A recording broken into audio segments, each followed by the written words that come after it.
Hello everyone, to part 3 of this hypersonic tower series.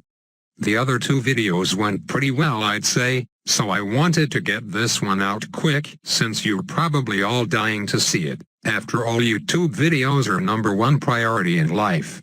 Anyways, we'll be wrapping up the remaining towers I haven't covered yet, starting on Snowy Castle with the Monkey Sub, Darkling Gun and Glue Gunner.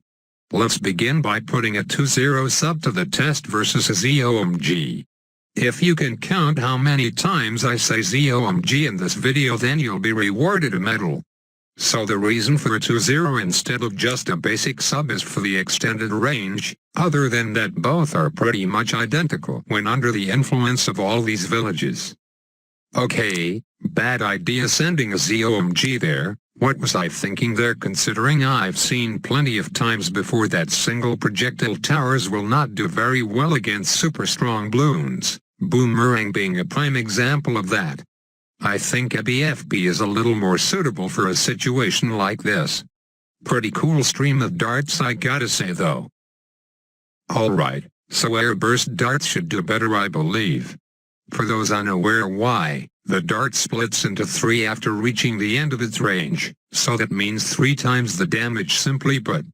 I'm starting to run out of unique things to say whenever I'm waiting for a tower to gun a balloon down, and I'd rather not have any silence, but shit, you're probably driving insane hearing me say the same variant of wow, that was really cool, look how fast X took down Y over and over.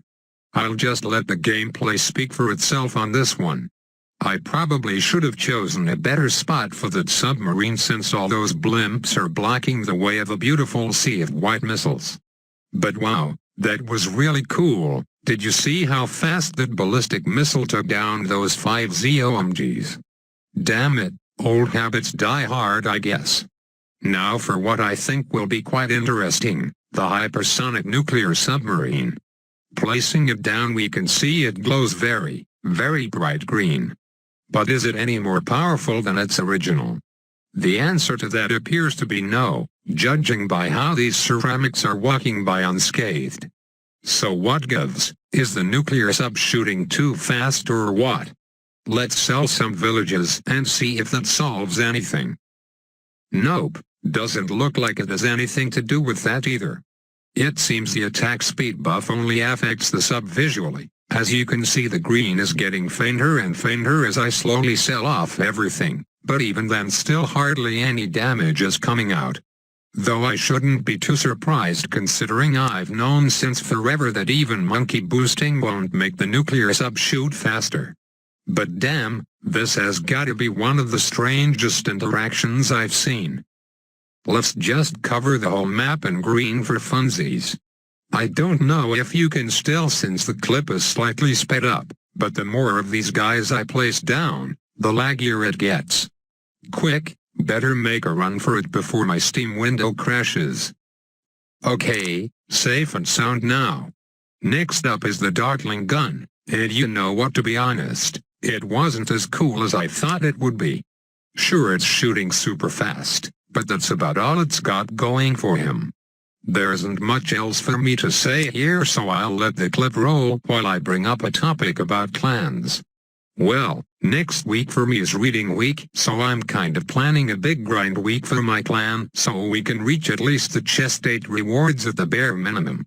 So that means I need to recruit some good players, and the only way to go about that is by asking in the comments, because my clan gets flooded with too many scrub join requests. I will need everyone in the clan to grind at least 25,000 keys starting next Wednesday for a week though, so if you think you're capable of that, then try to send a request to my clan, iSub Fun Club. But please, if you don't think you can get that many keys, then don't bother, cause I won't accept your request. I'll leave more details in a pinned comment because there's more to explain, but I have to move on to the hypersonic glue gunner now. So make sure to read that comment before replying. So as you can see, the village effect makes glue gunners really excited. So excited that they shoot their sticky substance at tremendous speeds. Unfortunately, that doesn't make it any stronger, because the rate at which the balloons get popped are no different than normal. Too bad for the seaman shooter, I guess. Not a tower, but how could I forget road spikes this whole time? I don't know if their popping power gets multiplied as well, but there's only one way to find out. And there's our answer.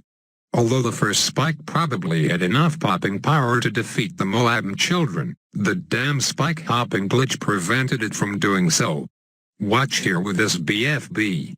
I find it weird how it doesn't get instantly popped. Rather, the spike seems to apply the damage over time, and as these Moabs hop on by, we can see that, look, the spike pile is still there. They just walked by the second spike pile too, but luckily that last pile at the back picked up the remaining stragglers. Moving on to the final 3 towers. If you remember the hypersonic aircraft carrier, then this crazy dart flying pattern should look familiar. Even with how inaccurate this is, will the sheer quantity of darts be enough to take down the BFB and everything inside it? Depends on timing, to be honest. The closer the plane is to the scene, the larger the damage, and it's just my luck that the ace swooped to the bottom to clean up those ceramics at the right time, losing no lives in the process.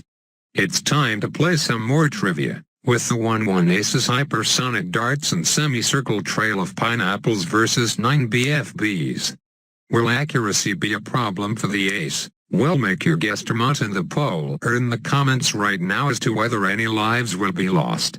Or if you want to practice your cheating skills, skip 20 seconds forward and then write down your answer instead. Play the music.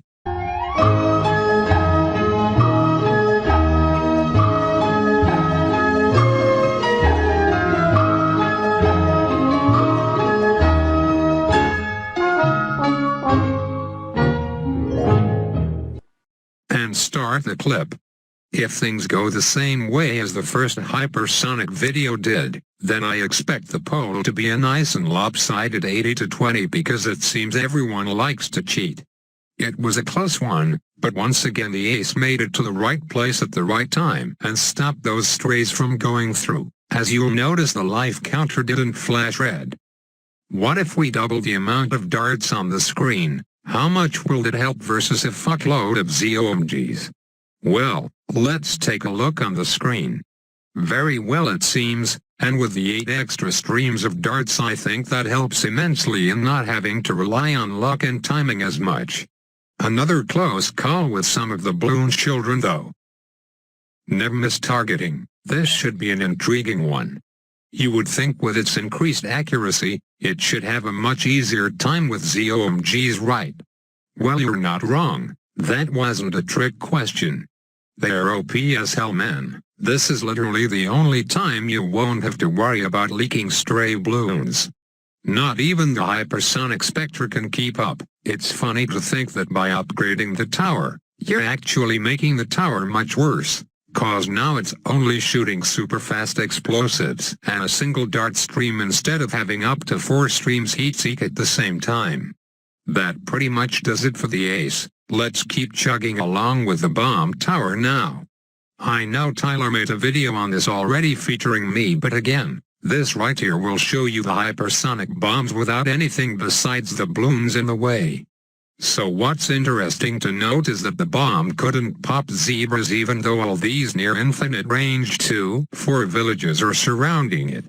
That's because the MIB upgrade, which allows popping of all balloon types, has a separate range variable built into the game files, so it doesn't use the same range influence as the village's other effects.